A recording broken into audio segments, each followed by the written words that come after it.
Comment une suite peut être réussie à ce point ? Les suites, c'est souvent décevant. On a trop d'attentes, trop de nostalgie, on idéalise l'original et la suite vient tout gâcher. Alors quand Bref revient, après 14 ans de silence, avec un format 10 fois plus long, ça sent le crash. Et pourtant, on a tous pris une claque. C'est toujours Bref, le montage nerveux, les blagues qui fusent, les situations absurdes, sauf qu'il y a quelque chose en plus. Un truc plus fort, plus intime. Les formats longs permettent de rentrer dans une toute autre dimension. L'écriture y est excellente. On passe du rire aux larmes en une phrase, et quand l'épisode s'arrête, on reste là, face à notre écran noir, à écouter nos propres pensées. J'étais ado quand j'ai regardé la saison 1 de Bref. Maintenant, je suis un adulte. Alors, ce que traverse le narrateur, les galères, les doutes, les crises, les prises de conscience, ça me fait plus seulement rire. Je les comprends. Je crois qu'on les comprend tous. Et c'est ça qu'on aime.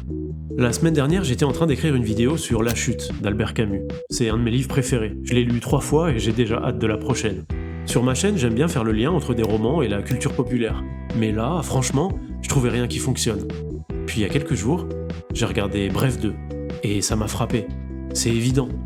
Elle est là. La chute. C'est l'histoire d'un homme qui tombe d'un immeuble de 50 étages. Au début de la saison 2, le narrateur nous présente celle qu'il appelle la femme de sa vie, et il a l'air épanoui. Alors on pense qu'il a remonté la pente depuis sa dépression à la fin de la saison 1. Peut-être même qu'il est heureux depuis toutes ces années. Mais très vite, on comprend ce qui se passe. On apprend que sa relation date d'il y a 3 mois à peine. Et dans la foulée, il se fait larguer et tout s'effondre.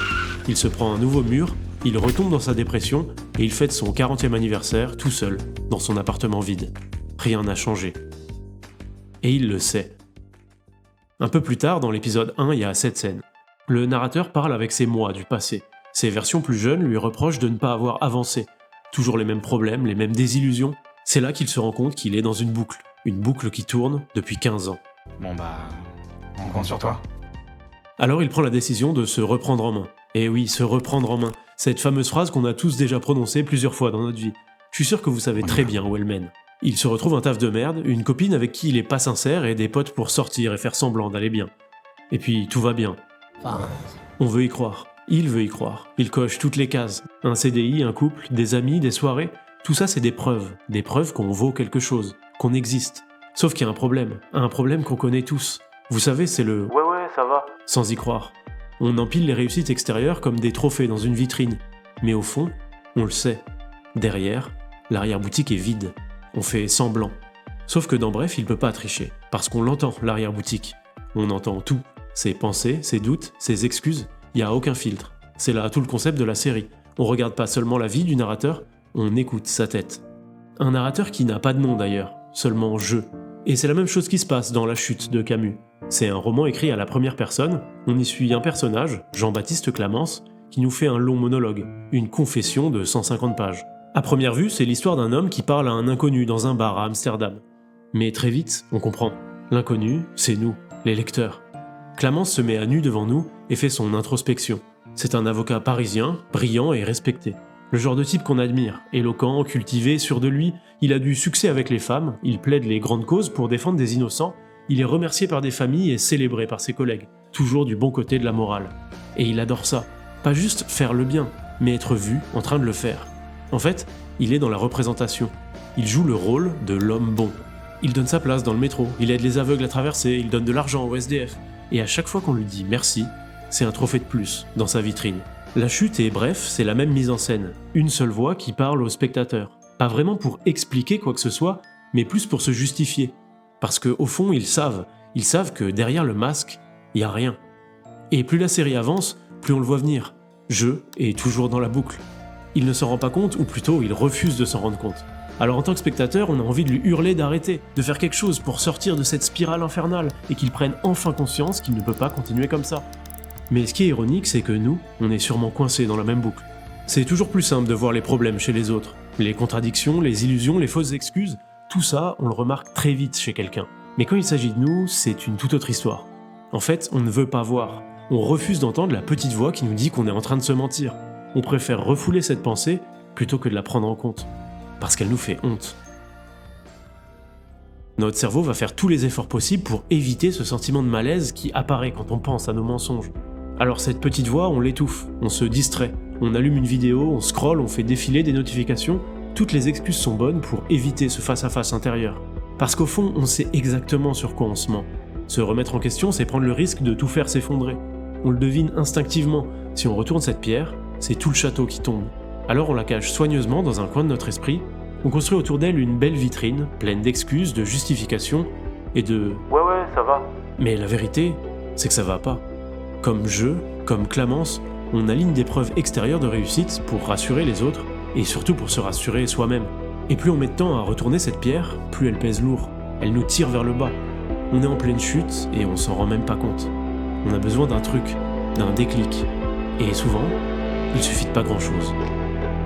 Le mec, au fur et à mesure de sa chute, il se répète sans cesse pour se rassurer.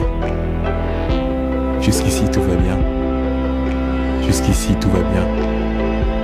Jusqu'ici, tout va bien. On a tendance à croire que les moments qui changent une vie sont spectaculaires. Un drame, un accident, une révélation incroyable, mais en réalité, c'est rarement le cas. Un déclic, c'est souvent banal. Ça arrive à la suite d'une accumulation de choses qui ont rempli le vase. Puis tout change avec la fameuse goutte d'eau qui le fait déborder. Et on va pas se mentir, cette goutte d'eau, c'est souvent grâce à quelqu'un d'autre qu'elle arrive. Dans La Chute, Jean-Baptiste Clamence se promène un soir dans Paris. Alors qu'il traverse le pont des Arts, il croise une femme accoudée à la rambarde qui regarde le fleuve. Il a comme un pressentiment étrange, alors il hésite, mais il poursuit sa route. Moins d'une minute plus tard, il entend un grand bruit. Le bruit d'un corps qui s'abat sur l'eau. Puis un cri, et le silence. Je voulus courir et je ne bougeais pas. Je tremblais, je crois, de froid et de saisissement. Je me disais qu'il fallait faire vite, et je sentais une faiblesse irrésistible envahir mon corps. J'ai oublié ce que j'ai pensé alors. Trop tard, trop loin, ou quelque chose de ce genre. J'écoutais toujours, immobile. Puis, à petits pas, sous la pluie, je m'éloignais. Je ne prévins personne. Le lendemain, il lit le journal pour essayer d'avoir des nouvelles. Aucun corps n'a été retrouvé. Il ne saura jamais si elle a survécu. Mais il sait autre chose. Il sait qu'à cet instant précis, il n'a pas bougé. Lui, l'homme de bonne morale, il n'a rien fait. Et d'un coup, il peut plus croire à son mensonge. Tous ses beaux discours et ses grandes valeurs, c'était du vent. Parce que ce qu'on est vraiment, c'est pas ce qu'on prétend être. C'est ce qu'on fait quand il n'y a personne pour regarder. Et ce qu'il a fait, lui, c'est rien. Dans Bref, le narrateur vit la même chose. Et c'est aussi grâce à une femme qu'il a son déclic. Son ex de la saison 1. Elle est devenue une actrice à succès. Elle a même gagné un César. Et toute l'ironie, c'est qu'elle l'a gagné grâce à un film qu'elle a fait sur sa rupture avec Jeu. Ça fait plusieurs années qu'il est sorti, mais le narrateur ne l'a jamais regardé. Il croit que son ex a fait ce film contre lui, alors qu'elle l'a fait pour elle. En fait, Jeu est trop centré sur lui-même, et ça l'empêche de se remettre en question. Mais un jour, il va être forcé de le regarder. Et là, il se rend compte.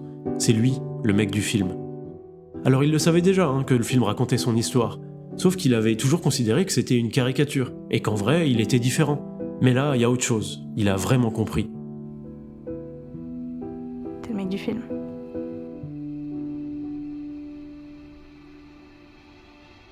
Putain, t'es le mec du film. Ce qu'il ressent à ce moment-là, c'est la même chose que ce qu'a ressenti Clamence quand le corps de la femme est tombé dans la Seine. Il se prend un mur, et toute sa vitrine s'effondre. C'est la pire des sensations. Ça veut dire qu'il n'y a plus de retour en arrière. Le masque tombe, et on se retrouve face à nous-mêmes, sans échappatoire. Mais la vraie question, c'est... on fait quoi maintenant ? Jusqu'ici, tout va bien. Mais l'important, c'est pas la chute. C'est l'atterrissage. Si on tombe de haut, l'atterrissage est brutal. Passer sa vie à maintenir une façade et la voir s'écrouler, c'est comme perdre son identité. C'est pas juste une crise passagère, c'est un vertige existentiel. Cette sensation, Clamence se la prend en pleine gueule. Après l'épisode du Pont des Arts, il aurait pu continuer comme avant. Faire semblant, ne rien dire à personne et s'auto-persuader que ce soir-là, il était juste fatigué. Après une grosse journée de taf, il était distrait et incapable de réagir à temps. Mais cette fois, il peut pas nier l'évidence. Parce qu'il sait qu'il aurait pu agir. Et ça, c'est inacceptable. Tout ce qu'il pensait être, un mec juste, vertueux et bon, tout ça, ça s'effondre en une nuit. Du coup, il choisit de fuir. Il quitte tout, du jour au lendemain, sans explication. Il part à Amsterdam, une ville où personne le connaît. Une ville grise et brumeuse, aussi floue que ce qu'il ressent à l'intérieur. Mais fuir, ça lui suffit pas. Le vide qu'il ressent est trop profond, il a plus de repères. Du coup, il fait ce que font beaucoup de gens qui ont tout perdu. Il s'auto-détruit. Il s'enfonce dans l'alcool et la débauche, il n'essaie même plus d'être quelqu'un de bien. Il commence à mépriser tout le monde. Il tourne son cynisme contre lui-même et contre les autres. Parce que si le monde entier est aussi pourri que lui, alors peut-être qu'il n'a pas totalement échoué. Peut-être que son mensonge, c'est pas une exception, c'est la norme. En fait, s'il ne cherche pas la rédemption, il cherche la preuve qu'il n'y a pas de rédemption. C'est plus facile d'accepter qu'on est un imposteur que de chercher à redevenir quelqu'un de vrai. Mais c'est quand même possible. Et c'est ce qu'essaye de faire Jeu. Mais bon, j'étais le mec du film. C'était sous mes yeux depuis le début. Il s'excuse auprès de tout le monde, il cherche à comprendre, il fait ce qu'il n'a jamais fait. Il se remet en question.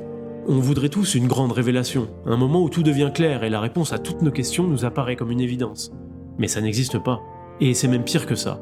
Attendre ce moment-là, c'est passer à côté de sa crise existentielle. C'est remettre son masque et continuer sa chute. C'est ce que Jeu a fait pendant 15 ans. Sauf que cette fois, c'est différent. Il a enfin décidé de faire une chose dont il était incapable. Choisir. Non, la seule vraie question qu'il faut que tu te poses, c'est est-ce que t'es vraiment prêt à le faire? Et ça à toi de choisir.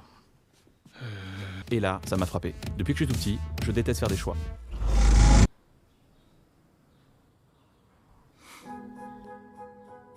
Ok. Ouais, go. Sûr? Go de ouf. Bon, je vous ai déjà assez spoil comme ça, donc si vous voulez voir comment il s'y prend pour réussir cette fois-ci sa crise existentielle, je vous conseille vraiment d'aller voir la série. De toute façon, c'est pas une recette miracle. Ce qu'il fait, ça peut même paraître banal. Parce que l'important, c'est pas vraiment ce qu'il met en place, c'est son état d'esprit. Le déclic a eu lieu, il s'est arrêté de tomber. Jean-Baptiste Clamence aussi a arrêté sa chute. Mais selon lui, il est trop tard pour se sauver lui-même. Alors il essaye de sauver les autres. Il marche dans Amsterdam, s'arrête dans des bars et il raconte son histoire. Il dresse son portrait à travers sa confession en multipliant les nuances et les digressions. Avec ça, il fabrique un masque qui est celui de tous et de personne. Il le donne à tous ceux qu'il rencontre et ça fait l'effet d'un miroir. Il espère que, comme ça, il précipitera chez les autres le déclic qui a mis tant de temps à venir chez lui. Et c'est de cette façon qu'il trouve son bonheur. Il a accepté sa part d'ombre et au lieu de la cacher, il la jette à la face du monde. Son espoir, c'est que le monde arrête de tomber. C'est que vous arrêtiez de tomber. Quand on se rend compte qu'on est en pleine chute, on pourrait croire que c'est la fin. Mais rien ne ressemble plus à un début qu'une fin. C'était Cato Minor, et n'oubliez pas, tout ne fait que commencer.